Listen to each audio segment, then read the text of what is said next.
Welcome to Why I Left, a podcast that explores the Great Resignation. I'm your host, Brian Akar. Join me as I chronicle real stories from real people about the reasons they decided to leave their jobs during the pandemic and what has happened since.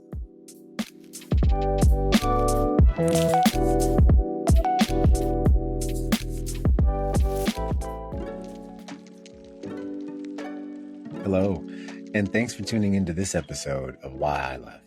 In today's episode, I chat with Dr. Tracy Brower. Tracy is a sociologist who studies work-life fulfillment and happiness. She's authored 2 books, Bring Work to Life by Bringing Life to Work, and The Secrets to Happiness at Work. And she's also a contributor for Forbes.com as well as Fast Company. Now, with all the movement in the job marketplace, people are clearly looking for something different.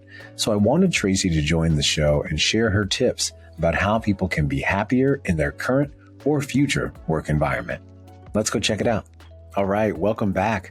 So our guest today is Dr. Tracy Brower. In addition to being a twice-published author, contributor with Forbes and Fast Company, and fellow Michigander, Tracy is the Vice President of Workplace Insights for Steelcase, an organization leading the way in designing spaces to help people work, learn, and heal. Now, I'm really excited to have her on the program to talk more about her work, what workplace trends she anticipates in the future, and how we all could be happier at work. So hi, Tracy. How you doing today? Doing well. Thank you for having me. I really appreciate it. Oh, no, I'm excited. Thank you for joining. And so now before we get into, some of your work, tell us a little bit about, your background and your upbringing. Yeah, background and upbringing. I guess it was just pretty ordinary stuff. I grew up in West Michigan and kind of the Midwest more generally. And as a kid, I loved to play outside and I loved to write. I always loved to write, we had a small family and just really, I guess I had a super ordinary upbringing. I always had a dog that was super special to me and a couple of cats at the time. So just kind of typical stuff, I guess. No, very nice. I'm a Midwest fan, clearly. So fellow Michigander, like I mentioned. And so, love the Midwest. So now when you think about what you've been doing professionally, what have you been passionate about in regards to your work? I am so interested right now in how we're thinking about work and the role work plays in our life and the way work is a part of our identity in a really appropriate and positive way. And I've been thinking so much about community and connections as a fundamental element of our happiness and our well-being and our fulfillment. And the interesting thing is that this topic of work and community and connections has become so ubiquitous, right? Like we're all thinking about it based on what we've been through. So it's an interesting time to be in this dialogue. No, absolutely. And, describe a little bit about, your work journey and what's worked well in some of the environments you've been a part of and eventually how you got into writing.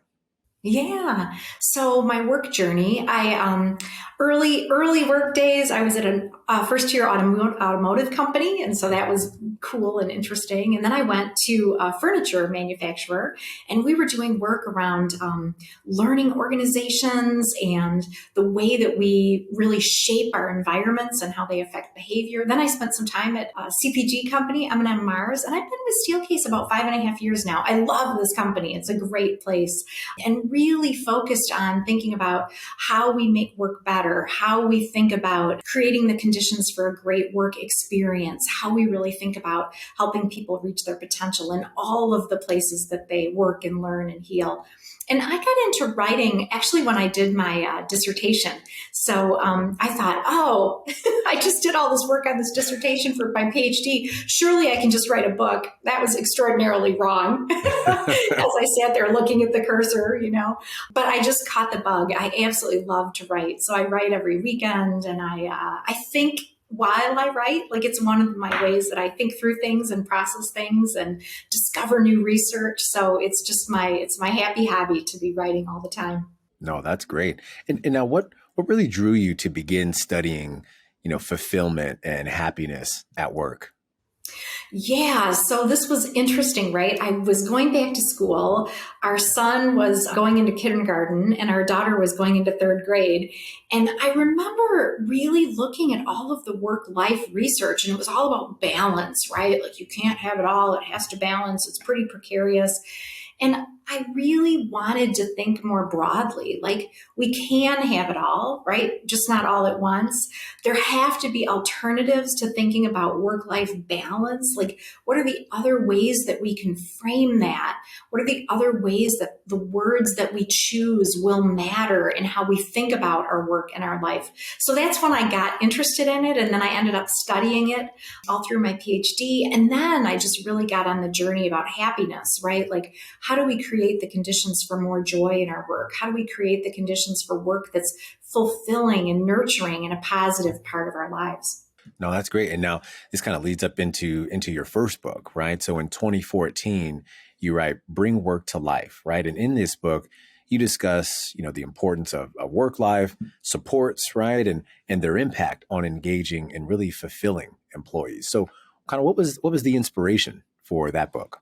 Yeah, I mean, I think we all write about ourselves and learn about ourselves, and then we're learning of other people's perspectives and points of view. So that was, I would say, the inspiration was thinking about how do we get more out of our work and our life, and then integrating so much of the research about how work is an important part of our lives, right? Like, it doesn't have to be everything. And there's this great concept of dimensionality, right? Like, the more that we have different things in our life that feed us, the more likely we are to be fulfilled. And work is an important part of our identity, right? Like, not our only element of identity, but it's a way that we feel a level of esteem, that we contribute to our community, that we demonstrate and contribute our talents to our broader communities. The way that we get a sense of learning and stretch as well as belonging. So that was the really inspiration, and a lot of the content of the book is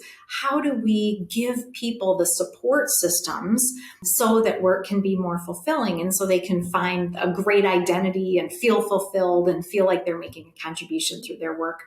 No, and I really love that concept around dimensionality, right? Because we are all as human beings multidimensional people, right? And so I love that idea of like bringing that, because look, work is not the sole aspect of your identity, but it is a part and a large part of it, right? And now at your company, Steelcase, you're leading a team that's really involved with creating spaces where people, like we mentioned earlier, they can thrive. And so, in what areas do you find your business being needed most? I just feel like we're at this point of total reinvention and reimagination of the work experience. When things are upside down and inside out and disrupted, it's the perfect moment to really think very intentionally, very consciously about our work experiences. And we know hybrid work is here to stay, right? Like, we will probably continue to work both remote and in the office, but there is wonderful benefit from that hybrid model. And I think that we have such an opportunity to think about how we create great work experiences. How do we create great work experiences where people have the opportunity to focus and collaborate and to learn, as well as to socialize and have the opportunity for rejuvenation? How do we think holistically about the work experience, not just in terms of tools and technology and space, but also in terms of process and culture? How do we think about not just the details of who should come in and when should they come in and what are our guardrails? Those are really, really important conversations. But also the why of work and the why of the office. Like, what does the office do best? And what are the things that we can do other places? What are we doing through our work, and why are we working? And how do we make sure that we optimize and extend and amplify that aspect of our work? I think those are the really interesting questions right now. And we have a really important role to play in thinking together with our customers about those. No, that is awesome to hear. And that warms my heart, because those are the questions that I often, I hear people asking, right? And that we're going through constantly. You see it online. And so that's great. And so how does this type of work come to fruition in practice? Right now you're working with partners. How does that come into play with the designing of a space? Yeah, I mean, I feel like a really important part of putting things into practice right now is trying and experimenting and testing. Like, we have some really interesting research that suggests that 93 or 94% of customers are piloting right now. Like, none of us perfectly know, right? None of us have a crystal ball or a magic wand as much as we might wish that we did. So, the opportunity to try and pilot and test are really important. The opportunity to create spaces that are based on what we know from research that people want. They want stimulation and inspiration. They want connection. They want access to leaders.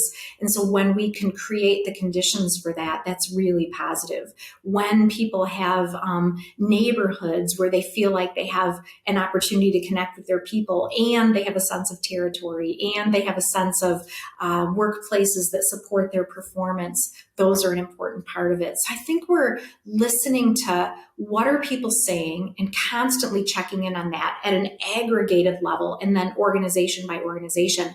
And then designing spaces and realizing spaces that get at what people want as their highest priorities and provide variety so that each person can make some choices. And then measuring and monitoring and continuously improving so we can really evolve the space along with our evolution of what we're learning about work, because it's changed so much, right? The work experience needs to change as well. Yeah. And what I like, a theme I hear through all of that is that organizations have to become and are becoming more intentional in how they are thinking about and actually, designing these spaces. And it sounds like some of the feedback they're getting from team members. This is, beyond engagement surveys, right? But this is really deep about what do you truly need in the office. So I love that. I love that. And so now I want to, given the nature of the show, I got to kind of take you back to March of 2020 and how COVID all began, right? And so would love for you to talk a little bit about, how the pandemic affected you. It was hard, right? Like, we have a couple of kids, and our son graduated from high school in 2020 and our daughter graduated from college in 2020. And right, like, we all had, every single person had their own challenge and their own disappointments associated with the pandemic. And so ours had to do with our kids and, kind of the way they got robbed, right? Oh, I know. And in the scheme of things, I know that lots of people were dealing with bigger challenges than that. But also, I think it was a really interesting time because I research work and I research work in life, and I work for an organization that focuses on the work experience. And all of a sudden, the world is thinking about work. And so it was just a really interesting time to reflect on what we do and why we do it and with whom and for whom and where and when. And so the pandemic was hard. Like, I feel like one of the things that was hard for all of us was the extent to which we were limited in our choices, right? Like, we all want choice. We all want autonomy. We want to do what we want when we want to do it in relationship to our community and our people. But it was just really hard to have all of those limiting factors. And now I look back and I think, what did we learn from it, right? Like, in what ways are we increasingly intentional? And there is part of me, this is my terrible, dirty secret, but there's part of me that thinks, did I appreciate it enough, right? Like, when we were locked down, when we couldn't go out, when all we could do was take a walk around the neighborhood, did I appreciate those moments enough? So that's part of what I'm pushing back on myself about. Got it. And now what type of trends did you start to notice in your work and research around this time? Because what a great time to be a researcher in your field in this space. Yeah, that's what I think too, right? On the one hand, you can say, oh my gosh, what a time. And on the other hand, you say, oh my gosh, what a great time. Yeah. I've been thinking really hard about this. Like, what are the blips right now on the radar screen? And what are actually going to be longer term trends? And I think we have this moment where we can think about work as being more fulfilling and more nurturing as an experience. Like, I don't think that focus on work will be a blip. I think it will be a trend. One of the things that worries me is our narrative right now about work is bad. Like, like the best parts of work are weekends and PTO, and the best situation is when you work as little as possible and spend as much time as possible doing everything other than work. That worries me because work can absolutely be a critical part of our lives. We want to make a contribution. We have an instinct to matter. Work is an important and positive way that we express our talents and capabilities. And so I hope that the narrative around work as bad is a blip and not a long-term trend. And I think we all have a role to play in that. And the other thing that I think is absolutely here to stay is our focus on well-being, our focus on thinking of people in a holistic way, thinking about how they bring their whole selves to work, how we create work experiences in the broadest sense of that term that are welcoming and inclusive and provide for belonging and provide for great performance and great learning. That I think will absolutely continue because I think we've learned so much about the alternatives and we want to improve and reimagine. No, absolutely. And now, we talked a little bit about these learnings. So during the pandemic, so what were some things you learned? I think we learned how to connect from a distance, right? Like we know proximity is a really important part of our relationship sociologically. And I think we used to be accustomed to proximity being a face-to-face phenomenon mostly, right? Like we've all worked from a distance before, but I think we are learning how to create greater levels of proximity and interaction and relationship and trust from a distance. It doesn't replace face-to-face. I think we learned about how critical connection and community are. Like we've seen the increase in problems with well-being, increases in depression and anxiety, loneliness, and those are absolutely correlated with our distance from each other, not just in terms of our colleagues and people at work, but the fact that we order on an app. We don't actually talk to a barista anymore, right? I get a shipment to my door. I don't talk to the checkout person anymore. And those superficial connections are correlated with happiness. And so we have to think about more intentionally, how do we connect in ways that aren't automatic? How do we connect and feel a part of community? Like, I think that's another element of our learning. And I think another element of our learning has really been about adaptation and the importance of how do we move forward even in the face of ambiguity? How do we kind of pull ourselves up by our bootstraps and remind ourselves of our capabilities? How do we use our mistakes and foibles in a way that helps us to move forward as we reflect on something that didn't go perfectly? So I think that's another element of our learning is how have we been able to adapt? How do we continue to adapt? How do we continue to create a sense of both personal and group resilience? No, absolutely. And now, what do you think the impact of the Great Resignation will be on workplace happiness and overall organizational culture? Yeah, I think it's a really important question. I've been thinking about it as the talent revolution, right? Like this is people voting with their feet all over the place.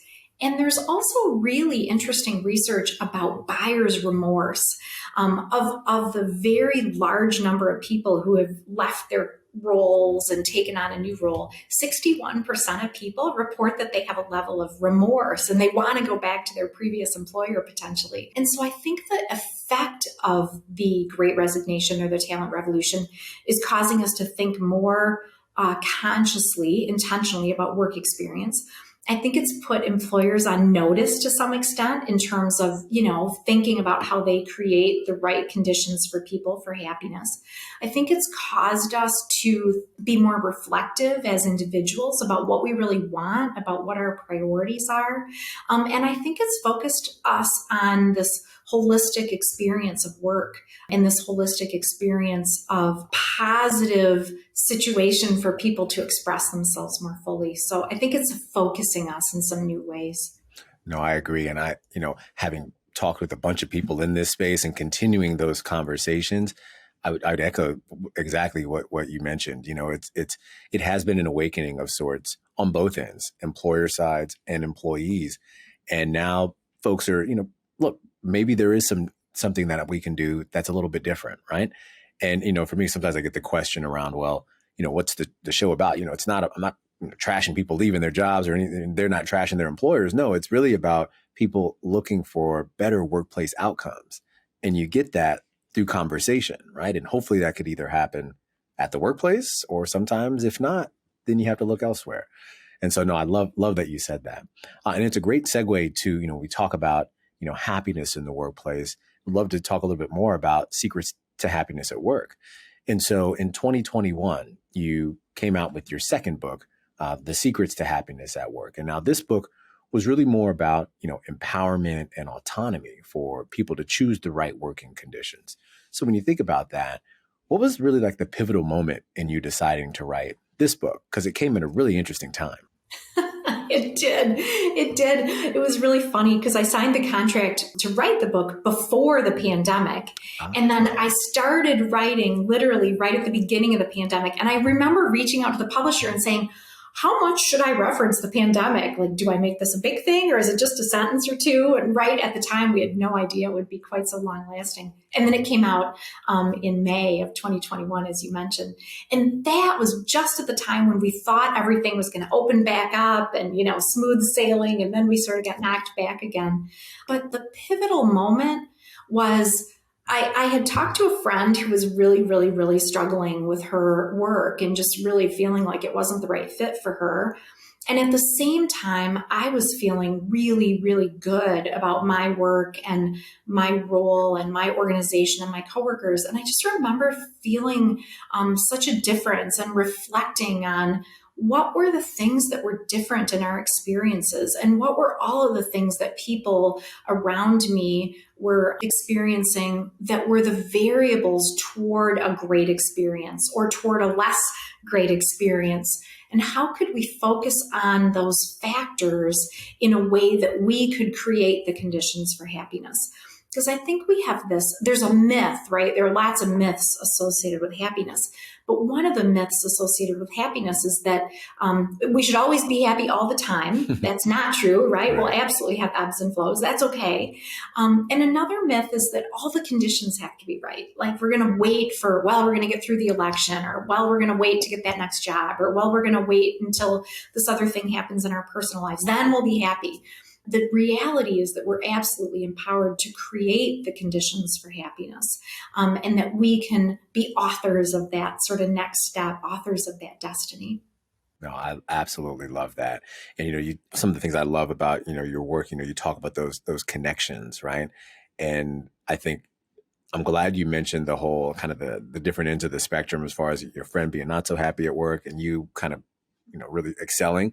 I feel very similar, in that, I was very heavily involved in some of the redeployment efforts in the healthcare space during COVID, and truly had a great year despite all of the craziness and chaos that was going on. But those connections piece, it was really about the people, right? And trying to impact lives in a positive way that really kept me going. So I'm glad you mentioned that. And so now when you think about this, and how has this moment, right, in our society, COVID, Great Resignation, all the social and civil unrest that happened during the pandemic and kind of still happening now, right? How has that sparked the right conditions for people searching for new beginnings and joy? Yeah. Well, I always go back to one of the things that's true is that if we seek happiness for its own sake, we're actually less likely to accomplish it. Mm-hmm. And we tend to put it on the radar screen and say, happiness is my goal. And that's less helpful because it tends to focus us on ourselves, and that's less correlated with happiness. And it tends to focus us on what we don't already have, right? Otherwise, why are we pursuing it? A better strategy is to create the conditions for happiness instead of searching for it for its own sake. And so I think about this moment, and like one of the conditions for happiness is a sense of purpose. The more we feel connected to something bigger than ourselves, the more we feel like we can impact that thing, the more that thing is really associated with people, right? Not just quantitative results. Those are important too, but the more it's associated with people. Having that sense of purpose is significantly correlated with happiness. And it doesn't have to be world peace or world hunger, right? It can just be that little thing that we do well, that thing that we offer every day to our family or our coworkers, that small thing. And so this is a moment where a lot of us are reflecting on what are we doing and what's important to us and what are those key priorities. And so it's a really good moment to focus on purpose, which is so related to happiness. No, definitely. And kind of adding on to that, how do you think, we should be thinking about, purpose and priorities when it comes to the work that we do? Yeah, I mean, purpose and priorities, I think number one, it's really important that we're reflective about them and clear about them, right? It's really important that we dream small. I think the bigger it is, the more it feels like it might be out of our control. So we just want to think about those small things that we do well. And I think the other thing that is absolutely correlated with happiness is connection and community. Whether we are introverts or extroverts, we need a level of connectedness with others. And so that is a part of purpose as well, is really thinking about how we're making a contribution to others, how we are relating, building relationships with others, how we are helping, how we are a part of somebody else's conditions for happiness. And so that's an important part of it as well, is when purpose is connected to our people and to our communities, it is more powerful than when it's not. No, that's a great point. And when you think about that, like talk to us more about that power of community and belonging, and really what the research says about its link to business success. Oh my gosh, there is such a link between community and business success and between happiness and business success. Like a lot of people say, oh, happiness is really fluffy, let's talk about something that actually matters. But when people are happier, they perform better, they tend to attract others to them, they tend to learn more, set bigger goals, be more likely to reach their goals. And when people are in community together and when they have a shared sense of purpose, they also tend to deliver better results, and they tend to have higher levels of retention and higher levels of innovation. And it's partly related to a sense of belonging.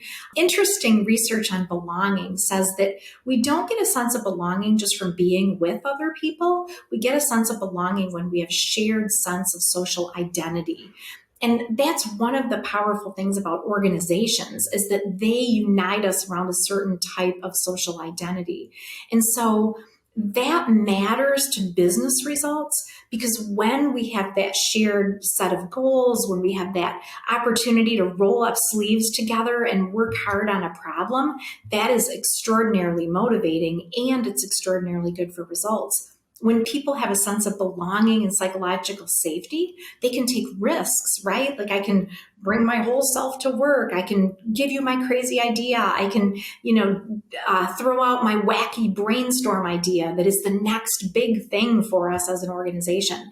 So belonging and a shared sense of social identity, that shared sense of goals and the striving for goals together absolutely help deliver business results, and they help deliver results for people from a fulfillment standpoint. No, and those little pieces then kind of lead to people being happier, I would imagine, right? Exactly. And so when we think about that, so how can organizations continue to create these types of cultures where happiness is prevalent?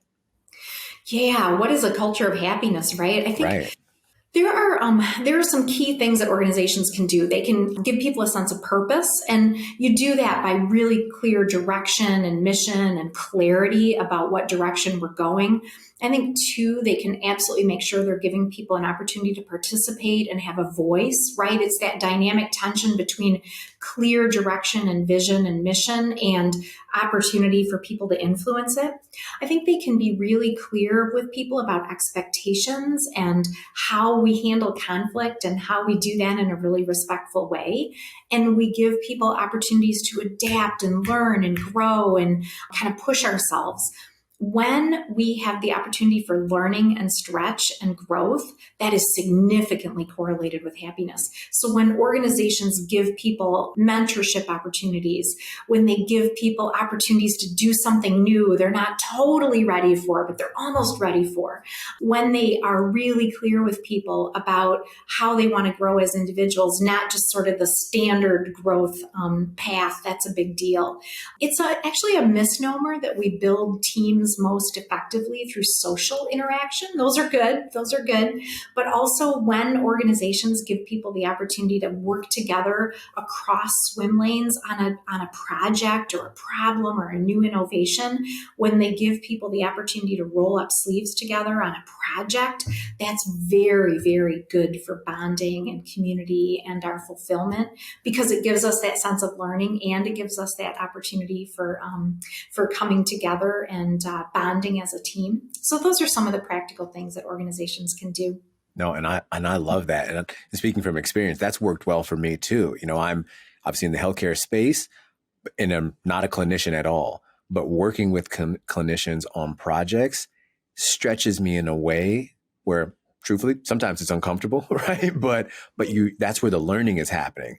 And then they bond, and we bond in that regard. So I wholeheartedly agree with that. That is awesome to hear that the research backs that up. So, and now a part of the show is what I always love for our guests to share is really advice for others. And so for our listeners looking to create those conditions for happiness, either for themselves in their current or even future work environment, what actionable tips would you give them? Yeah, I would say remind yourself that you can absolutely create the conditions for your own happiness. First of all, remind yourself that you're empowered to do that. Reflect on what's most important to you.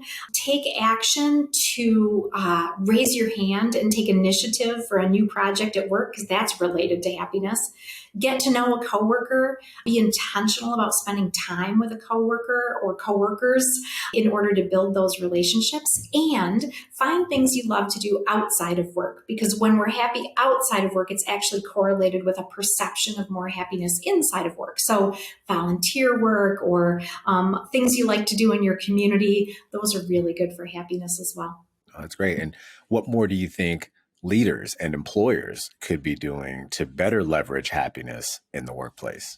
Yeah, I think they can absolutely remind people of how they matter, and absolutely remind people of how their work ladders up to the broader organizational purpose. I absolutely deeply believe that all work has dignity and all work is valuable to the community somehow. And that sometimes I think we need to remind people about that. So hold people accountable because their work matters that much. Recognize and appreciate and build the kinds of cultures where that recognition and appreciation is coming from the leader, but also coming from team members to team members. No, that is great. Well, look, Tracy, this has been a great discussion.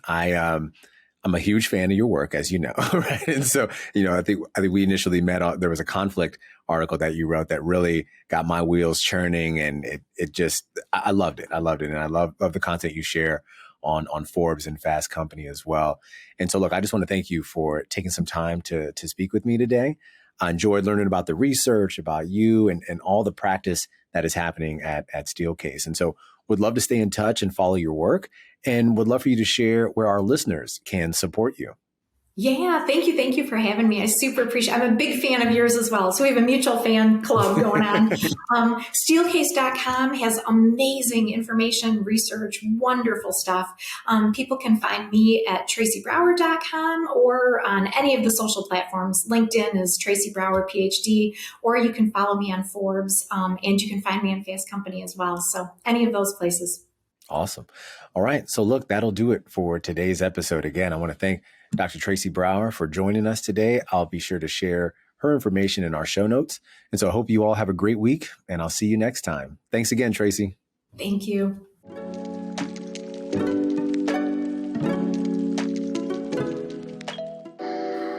The Great Resignation, people leaving their jobs in droves. There's a lot of buzz happening in the job market of late. Now, did you or someone you know leave your job during the pandemic and want to share your story? We've been having some really good conversations in this space, so if you're interested, I'd love to have you join the program. If so, here's how you can do it.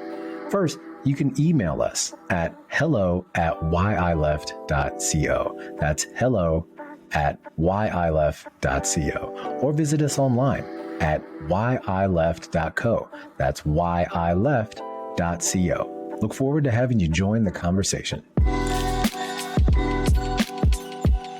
Thanks again for listening to Why I Left. Be sure to join us next time for more stories from the Great Resignation. Visit us at www.whyleft.co. That's whyleft.co. And subscribe to the show on YouTube, Spotify, Apple Podcasts, or wherever you get your podcasts.